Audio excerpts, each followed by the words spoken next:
और इरम जी आपको ये बात समझ आई होगी कि सीवेज ट्रीटमेंट प्लांट क्या होता है, ताकि मेरे बच्चे, उसके आने वाले बच्चे, उसके आने वाले बच्चे, उसके आने वाले बच्चे को कोई भी शॉर्टेज ना हो। एनवायरनमेंट ट्रीटमेंट प्लांट क्या है ये पक्का आएगा। सीवेज ट्रीटमेंट प्लांट बहुत इंपॉर्टेंट टॉपिक है। एक चीज ध्यान में रखना है, your EVS paper is here 12th JK BOSE. ये मेरा फोटो है, एक आंख छोटी और एक आंख बड़ी।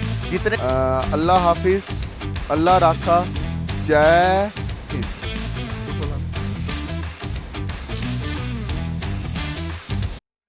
हेलो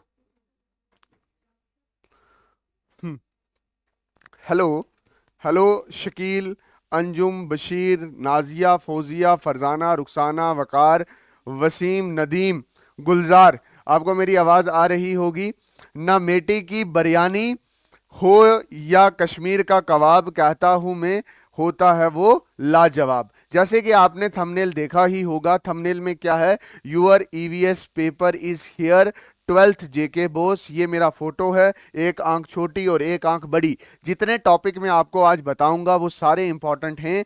99% चांस है कि पेपर यहीं से बनेगा। ओके अच्छा, मेरी बात ध्यान से समझना, मैं चैप्टर वाइज आपके लिए टॉपिक लेके आया हूं। EVS important topic for class 12th, for class 12th, ये बात ध्यान में रखना, ठीक है। जैसे चैप्टर नंबर 1 है एयर पोल्यूशन, इसमें से सबसे इंपॉर्टेंट टॉपिक क्या है, दैट इज एयर पोल्यूशन, इसके काज और इफेक्ट। एयर पोल्यूशन कैसे होता है और इसके इफेक्ट्स क्या होते हैं।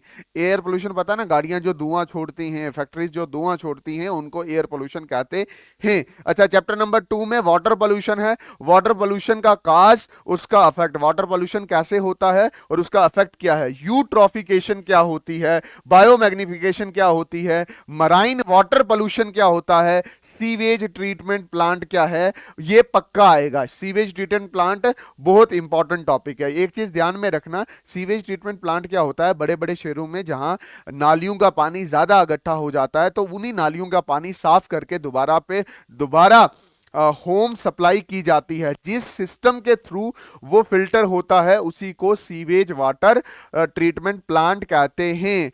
और इरम जी आपको ये बात समझ आई होगी कि सीवेज ट्रीटमेंट प्लांट क्या होता है। और पढ़ लो दानिश जी, मेरे बेटा दानिश जी, पढ़ लो क्योंकि ये इंपॉर्टेंट टॉपिक मैं आपको बता रहा हूं। अच्छा, उसके बाद chapter number 3 soil degradation. Soil degradation में सॉइल इरोशन आता है, types of soil in India आता है, soil pollution control and cause आता है। Chapter number 4 solid and hazardous waste management, जिसमें सॉलिड वेस्टमेंट एक टॉपिक है। उसके बाद जी सॉलिड वेस्ट एक टॉपिक है, management of solid waste topic है, hazardous waste cause and its effect important है, मैनेजमेंट ऑफ हजार्डियस वेस्ट, जिसमें कौन से 3 टॉपिक बहुत इंपॉर्टेंट है। इसी में 3 टॉपिक बहुत इंपॉर्टेंट कौन कौन, plasma torch, deep well injection और इंसिनराइजेशन। ये तीनों टॉपिक आपने बहुत अच्छे से करने हैं शकील साहब, ये तीनों टॉपिक आपने अच्छे से करने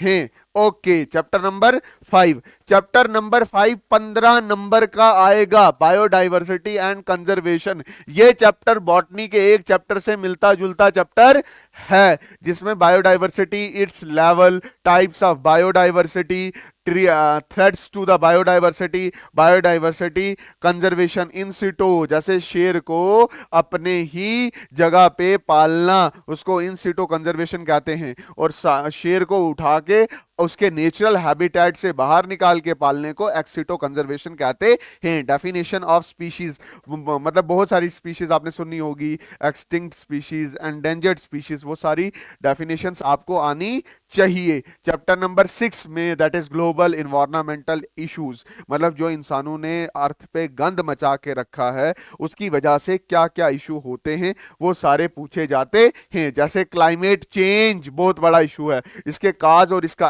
इम्पैक्ट, ग्लोबल वार्मिंग, पूरी अर्थ गर्म हो रही है, उसका काज और उसका इम्पैक्ट। सबसे इंपॉर्टेंट है ओजोन लेयर डिप्लीशन। जो ओजोन लेयर हमारे अर्थ पे हुआ करती थी, हमारे पोल्यूशन की वजह से उसमें होल हो चुके हैं। होल मतलब छेद हो चुके हैं।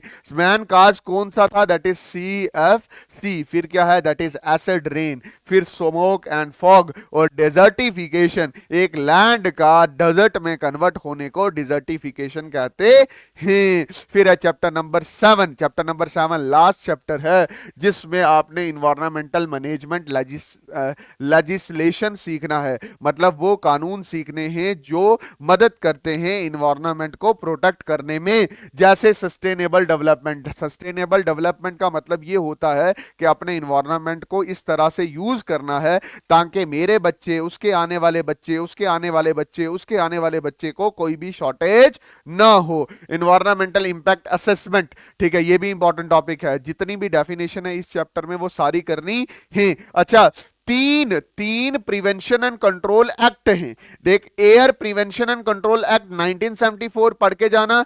Water prevention and control act 1981 पढ़ के जाना। Environmental prevention and control act 1986 पढ़ के जाना। होप आपको समझ आया होगा कि मैंने किस तरह से इंपॉर्टेंट टॉपिक आपको बताए होंगे। अच्छा, इस वीडियो का जो पीडीएफ या नोट्स होगा वो आपको इसी वीडियो के डिस्क्रिप्शन में मिल जाएगा या मेरे टेलीग्राम चैनल पे मिलेगा। थैंक यू फॉर वॉचिंग मी। तब के लिए, नई वीडियो तक के लिए, है ना? सही बोल रहा हूँ ना? हाँ, thank you for watching me. Hope आप सब ठीक हैं। अल्लाह हाफिज, अल्लाह राखा, जय हिंद। ठीक बोला ना?